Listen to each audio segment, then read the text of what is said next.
They didn't even look me in the eye.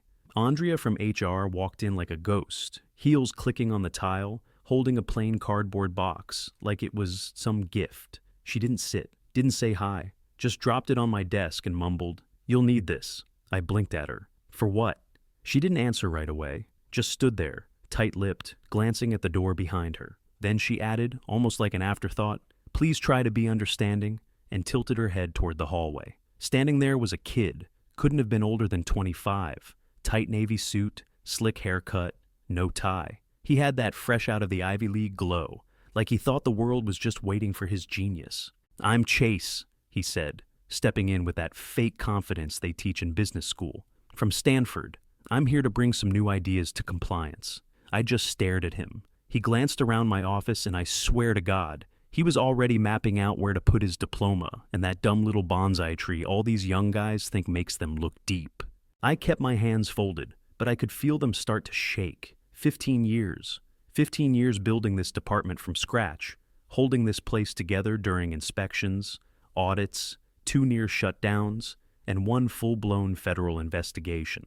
I had the scars to prove it, and now some fresh grad with no real-world experience was here to bring new ideas. Andrea cleared her throat, clearly uncomfortable. "You've got till the end of the hour, Jack." That paperweight, heavy black marble, engraved with "For Excellence During Crisis, 2021" from the board. I picked it up, turned it over once in my hand, then threw it against the wall. The crack echoed down the hall. Nobody came. Quick note. Before listening, share which city or country you're watching from. I shoved the box open and started loading it. Inspection log. Family photo of Sarah and the kids. The binder with handwritten notes no one else could make sense of. My mug from the 2016 retreat. Funny how I actually thought we were a team back then. Chase tried to speak again. "I really hope we can work together." "Don't." I didn't even look at him. Just kept packing. The worst part? Nobody said a damn word. Not from finance, not from legal, not even Steve in internal audit, who I covered for when he botched last year's filing. 15 years, and I walked out with a cardboard box and a deactivated key card. I stepped into the elevator alone, the only sound my boots hitting the tile. When the doors closed, I didn't say goodbye. I sat in my truck, parked under that flickering street lamp at the far end of the lot. Rain hammered the windshield like it was pissed off too. Wipers off, engine off. Just me, watching water pour off the building like the place was trying to wash its hands of me. Then I saw her, Penny, CEO's assistant. Designer trench coat flapping, heels splashing through puddles, mascara probably halfway down her face. She banged her hand against the passenger window, and I rolled it down just enough to hear her through the downpour. "Jack, please, you have to come back." I didn't say a word, just stared at her. "Chase is tanking it. Thomas is in the conference room losing his mind. He asked where you were 3 times. Refuses to go through the audit without you." That got a flicker out of me. Commissioner Thomas didn't suffer amateurs, and I could picture his face already. Tight-lipped, red from yelling, probably threatening to shut the whole plant down. I leaned back and let the silence stretch. Let her twist in the rain a little. Her breath started fogging up the glass. She leaned in, voice cracking. "Look, we'll give you your job back. Same title. Slight raise. Just, please, this is bad." I turned and looked at her, slow and steady. "No." Penny blinked. "No? You think I'm coming back for crumbs? You let them throw me out like a temp." Her shoulders dropped. "Okay, what do you want?" "I want to report directly to the CEO. No middle managers, no filters." She hesitated. I kept going. "I want double my old salary. Not a bonus. Salary. I want my office. Exactly how I left it." Her mouth opened to argue, then shut. "And Chase? I want him under me. Title change and all. 6-month minimum. I train him, I evaluate him, I decide if he stays." She looked like she was about to choke, but I wasn't done. "And one more thing. Karen, I want her to stand in front of the entire executive team and apologize, publicly, for removing me without cause." Penny actually took a step back like I'd hit her. She stared at the ground, soaked and breathing heavy, then wiped rain from her face and looked back up at me. "I'll make it happen. You better." I turned the key, engine rumbled to life. She stepped back, heels nearly sliding out from under her as I backed out slow and steady. 10 minutes later, I walked back through the main doors. My boots echoed down the hallway like war drums. Everyone on the floor froze. A few popped their heads out of their offices, eyes wide. I didn't stop to explain. Penny was already waiting at the conference room door, hair drenched, phone in hand. She opened it without a word.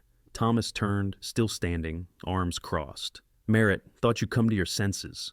I didn't smile, didn't nod, just walked past him, took the seat at the head of the table, the one Chase had clearly been trying to claim. Thomas slid a binder across to me. "We're on Section 5. It's a mess." I flipped it open, scanned the damage, rookie mistakes, missing signatures, improper log codes, contradictory safety tags. It was bad. Chase sat 2 seats down, pale as a sheet, tapping his pen like he wanted to disappear. "Give me 20 minutes, I said. Thomas sat down. "You've got 15. The room cleared out. I could feel eyes through the glass walls, people whispering, watching like a damn soap opera. I didn't care. I cracked my knuckles, grabbed a red pen, and went to work. By the time I finished marking up the inspection binder, the movers were already in my office. Well, his office, for now. Chase stood off to the side, arms crossed, trying not to look completely humiliated. But his eyes kept flicking back to the bookshelf as the movers boxed up his framed Stanford degree and that stupid fake bonsai. "Careful with that," he muttered as one guy dropped a box a little too hard. I stepped in behind them, didn't even glance his way. "Gentlemen," I said, loud enough for the whole floor to hear, "once you're done clearing out the kids' upgrades, I'll need my chair back exactly where it was. Tilt locked and armrest adjusted. No shortcuts." One of them smirked. Chase didn't. Across the hall, I spotted Andrea from HR trying to make herself invisible near the printer. I raised my voice just enough. "Hey Andrea, before lunch, make sure Chase Matthews is officially listed as my assistant on all internal documentation. That includes payroll, email signature, and org chart." She froze like a deer in headlights. "Got it," she said, barely above a whisper. Karen walked past seconds later, phone to her ear, eyes locked straight ahead. She didn't even flinch when I nodded in her direction. No spine, just damage control. When the last box rolled out, I stepped in and shut the door behind me. It hit different. My old office. Same paint, same glass wall. But everything felt sharper. Chair creaked just right when I sat. The air even smelled like burnt coffee and old paper, like it remembered me. I looked at the door. My nameplate was back. Jack Merritt, Compliance Director. Yeah, that felt right. Outside, Chase sat at the assistant's desk, typing something on his laptop like it mattered. That same desk I used to sit at 15 years ago, with a used monitor, a phone that didn't dial out, and a broken drawer that jammed if you pulled too hard. I let the poetry of it hang in the air a second longer, then buzzed him in. "Afternoon task. I want 6/4 of inspection notes pulled, sorted by inspector, incident type, and corrective action." He walked in, carrying his laptop like a shield. "Actually," he said, "I already started rebuilding the system, color-coded by department instead. It's more efficient." I leaned back in my chair. "Is it?" "Yeah. Cut search time by 22%. You verify that?" He nodded, too fast. I opened my desk drawer, pulled out a printed list. "Then tell me where we logged the Section 8112F violations last May." He squinted. "Which section?" 812F. He scrolled, clicked, paused. "That doesn't exist." I smiled, cold. "Exactly." His face flushed. I stood up, walked around the desk until I was eye level with him. "This isn't school. You don't get points for clever. You get points for not getting us fined into the ground." He swallowed hard. "Understood. Do you?" He nodded again. "Yes, sir." I pointed at the assistant desk. "Then start acting like it." He backed out without another word, and I watched him sit down across the glass. He looked smaller now. Good. Let him learn the hard way. It's the only way that sticks. The door slammed open so hard the glass rattled. Karen stormed in, heels stabbing the floor, arms full of papers that she launched across my desk like shrapnel. Some slid onto the floor, others landed across my keyboard. "You went too far," she snapped. "You don't get to dictate how this company runs." I didn't move, just leaned back, hands folded in my lap. "You done throwing things? Or should I duck? You think you're untouchable now? I'll block every demand you made." I cut her off. "You wouldn't be standing here if you still had that kind of power." She scoffed. "I'm still on the board, and I'm the only reason this place isn't drowning in federal fines," I said. "You remember the 2021 audit? 40 million in liability. Who took that bullet?" "Not you." She opened her mouth, probably to change the subject, but I was already pulling a folder out of my desk drawer. Thick, tabbed, printed, real paper. I slid it across to her. "What's this?" "Read it." She hesitated, then flipped it open. Her eyes moved faster with each page. Head of Compliance offers from Meriton Pharma. Executive role at Trintex Global. A hybrid offer from Newform that came with stock options and relocation, all dated in the last 72 hours. They've been waiting for me to get tired of your nonsense, I said. You're bluffing. Call any of those numbers. She didn't. I leaned forward. Here's how this works. You go in front of the executive team, you apologize, out loud. You own what you did. She stared at me like I'd just spit on her shoes. You're serious. Dead. I'll talk to Kent. I'll stall the board vote. You do that, I said, standing up. And the next compliance call you take will be without me in the room. Good luck explaining the next crisis on your own. We locked eyes. She blinked first. 2 days later, we were all in the 10th floor conference room. It was too cold, like always, with that faint smell of dry erase marker and catered coffee nobody ever drank. I sat dead center at the table. Thomas was there. Kent, 4 VPs, 2 directors, even someone from legal. Penny stood near the screen with her tablet. Chase was in the back corner with a notepad, eyes flicking between everyone like he was watching a live courtroom drama. Karen walked in 5 minutes late. No papers, no assistants. Just her. She stood at the head of the room, cleared her throat, and looked around like she'd rather be anywhere else. Her jaw clenched so tight I could see the muscles twitch. I want to address a recent decision. Regarding Mr. Merritt's prior removal, she started, voice flat. She paused. No one helped her. She blinked, then said it, forced, quiet, but clear. I made that call without full awareness of the risks. That was a mistake. Jack Merritt is essential to this company's compliance operation, and I apologize for the disruption and lack of transparency. Silence. No one clapped, no one spoke. But I watched the shift. Eyes turned toward me. Not her. Me. And not like I was a returning employee anymore. Like I was the one holding the leash now. Chase scribbled something in his notebook, then looked up and nodded once. Almost like he finally understood how this place really worked. The next morning, Chase was already at his desk when I walked in. No coffee, no earbuds, just a legal pad full of notes and a highlighter in his hand. He stood when I passed, but I didn't say anything, just gave a short nod and went into my office. 5 minutes later, he knocked. Got a minute? He asked, eyes not quite meeting mine. I tilted my head toward the chair across from me. He sat, flipped the page in his notebook. How do you get Thomas to back down like that? He asked. Yesterday in the meeting, I've never seen him quiet. It's not about what you say, I told him. It's about what they think you'll do. He scribbled something, fast. Got it. From there, things started to shift, quietly. He didn't push anymore. No flashy efficiency systems. No bragging about productivity hacks. He followed me into every inspection and kept his mouth shut, pen moving the whole time. When we walked Commissioner Alvarez through the solvent vault, Chase stayed one step behind, eyes on her the whole time. Double cream, no sugar, I whispered when we passed the break room. What? Her coffee. Don't forget it. An hour later, she was still talking about her grandkids and barely glanced at the mislabeled chemical bin I'd slipped a corrected tag onto, with nothing more than a calm word to the shift lead. Chase waited until we got back upstairs. That bin, that could have triggered a red flag. Yep, but you didn't log it? Nope. Why not? Because Alvarez isn't here to read binders. She's here to see if we can handle problems without making them hers. He didn't argue, just nodded and jotted. The next day, he beat me in again. Had the elevator already waiting. Didn't talk. When we ran into Morrison from Environmental Safety, Chase didn't just shake her hand. He asked about her kids' robotics team. I didn't even know he remembered that. I watched quietly as he backed off the textbook talk and leaned into the human side. Body language, eye contact, tone. The execs didn't know what to make of it. They'd been betting on a turf war, waiting for me to crack his ego or for him to try to take another shot at my chair. Instead, they got something else. A slow burn. A shift they couldn't track on a chart or shove into a quarterly review. Mentorship.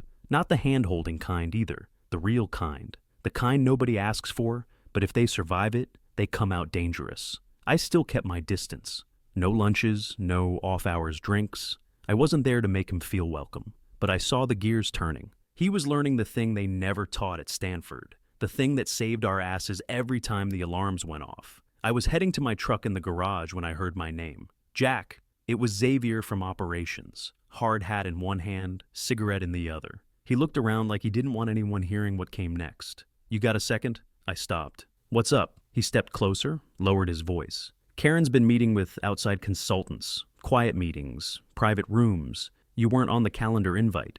I narrowed my eyes. Consultants for what? Compliance, specifically automation. I let out a sharp laugh. They're gonna automate me? Xavier didn't smile. He just took a drag, blew it out slow. She's selling it to the investors as modernization. More efficient, more scalable, less personality-driven. Her words. That smile dropped off my face fast. Who's backing this? Couple board members, maybe 3. But the real push is coming from the outside. Some group out of San Jose backing a compliance AI suite. Thinks it'll cut headcount and reporting time in half. I stared at him, cold knot forming in my chest. Thanks, I said. He crushed the cigarette and walked off without another word. I got in the truck, but I didn't drive off. Just sat there, hands on the wheel, thinking. They wanted to play hardball. Fine. Back upstairs, I shut my office door, locked it, pulled out the black binder I kept in the bottom drawer, my personal log, not the sanitized stuff, the real notes. Handwritten observations, vendor behaviors, what each inspector liked or hated, who was sleeping with who, what got brushed under which rug. Then I opened my desktop and pulled every digital file I'd saved over the last 2 years. Emails, memos, notes from competitor audits, back-channel tips from friends still working for regulators. Phase 2 started now. They wanted a fight. I'd give them a war. I opened a blank presentation, titled it Sustained Integrity Plan, and started building a case that would flip their automated fantasy inside out. Slide 1. A map of current violations being investigated at our top 3 competitors. Slide 2. Forecasted liability if we followed suit. Slide 3. My solution. Real oversight, rooted in trust, not lines of code. By the time I looked up, it was past 7. Chase had gone home. The hallway lights were dim. Good. I wasn't ready to play defense. I was done reacting. The next morning, Penny sent out an urgent scheduling change to the executive calendar. Emergency board session, 10th floor. No agenda attached. I showed up 10 minutes early. 3 sealed black folders under my arm. Laptop in my hand, suit pressed sharp as a razor. I walked in, plugged into the projector, and didn't say a word until everyone was seated. Kent, acting board chair now that Karen had stepped back from the floor. 2 outside investors, CFO, COO, legal counsel, head of risk. Karen was dead last, eyes cold, jaw clenched. She sat 2 chairs away from me and didn't look over once. Good. I clicked open the first slide. The title read, Compliance Blind Spots, Competitive Risk Exposure. No one moved. I clicked again. Slide 2 showed the logos of 3 companies, our top competitors. Below each one, I listed pending investigations, falsified safety records, manipulated emissions data, improper regulatory influence. These are not rumors, I said. They're formal inquiries. 2 federal, 1 multi-state. Quiet now, but not for long.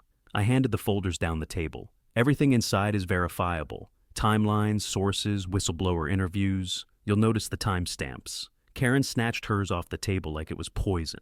These companies all chose automation over human oversight, I continued. Streamlined their compliance programs, slashed personnel, shifted trust into software that doesn't know the difference between a human risk and a human solution. Slide 3. Projected penalties. 180 plurs. Combined fines, revocation of contracts, potential criminal referrals. Now, I said, stepping to the side, this is where we either get smart or get swallowed. Karen's voice finally cut in. This is absurd. You're presenting rumors as fact. This is manipulation. Hell, this is blackmail. I looked her dead in the eye. No, this is insurance. I clicked again. Slide 4. Proposed restructure, internal safeguards, and public integrity framework. Underneath were bullet points, expanded compliance oversight across operations, R&D, and product, full transparency between compliance and investor relations, formation of an internal ethics committee reporting directly to me, real-time inspection tracking, centralized whistleblower channel, monthly audits with external reviewer. Karen stood, slammed her folder shut. You're hijacking this company. I didn't flinch. I'm saving it. You want modernization? Here it is. Built on accountability, not code. Kent raised a hand, motioned for her to sit. She didn't. He didn't ask twice. Let's be clear, I said. You don't have to back me. But if you don't, and the feds come knocking next month, and they will, don't expect me to answer the door for you. No one spoke. I let the silence sit. 30 seconds, maybe more. Then Kent leaned forward. We'll vote Wednesday. This, he tapped the folder, isn't something we can ignore. I nodded once, packed up the laptop, and left the folders where they lay. They knew what I'd just done. I'd walked into their strongest room and shown them I had the floor now. The vote didn't even take 20 minutes. Kent called me in after the board met behind closed doors. Everyone looked stiff, formal, like they were pretending this wasn't the most important pivot the company had taken in a decade. He cleared his throat. It's unanimous. All demands approved. Then he glanced to his left.